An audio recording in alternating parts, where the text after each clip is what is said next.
Okay, well, we're here to review step number 34 of the 67 steps. This one was called Bill Gates in the 10 Dark Years, Overcoming the Media Cognitive Bias. And this one was all about having a more realistic time frame for whatever you're pursuing in health, wealth, love, and happiness. Today, there's approximately 1.8 billion websites, equaling about 6 billion web pages. This is relevant because you and I are bombarded by stimuli every day. Your car plays music, your house has TV, your smartphone begs for your attention, and the question becomes, who's in charge of your brain? And we're sensory creatures, and we crave and respond to sensory materials in all of its forms: seeing, hearing, touching, smelling, and tasting. And of course, we naturally gravitate towards materials that touch more of our senses. One reason MTV took off in, I think, 1981, it premiered its first videos, was it combined two senses: auditory through music and visual through the music videos. And the challenge with things like TV, internet, and the news is it creates impatience, instant gratification in our own brain. That's why in one of the previous 67 steps, I think it was step number 6, there was a recommendation to take a break from the media for a while. Because, you see on TV and in the news and on magazines that the richest people in the world, like Bill Gates and Oprah Winfrey, it shows how their life is today. It focuses on the reward. And it's hard for us to imagine backwards. It's hard, we know the facts, but it's hard for us to really identify with the idea that Bill Gates worked from age 20 to 30 without taking a single day off, not even one. And these are called the 10 dark years. And, the magazines on the front focus on the whiz kid.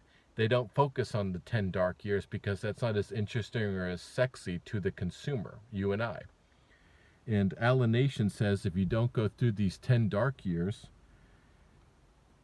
he says, the things you don't learn young, you're doomed to learn old or not at all. And, this 10 dark year idea goes beyond the 10,000 hour rules by Malcolm Gladwell. Basically there's the 66 days to form a new habit. That's why this is 67 days, so there's one for good luck. And then there's the 18-month timeline that Peter Drucker mentions for really creating real change in your life. Then there's the 10,000 hours of mastery. And then after that, there's the 10 dark years. And, this 10 dark years is a better approach than the lottery ticket mentality. And remember, this applies to every area that you're trying to achieve. The good life consists of health, wealth, love, and happiness. And the newspapers and magazines at the checkout counter say lose 10 pounds in 10 days. But remember, too, the Amish saying, a fence that goes up fast falls down fast. And remember, too, that you can enjoy the 10 dark years. If you're not enjoying the pursuit, you're probably pursuing the wrong thing. And remember, too, that happiness comes from progress.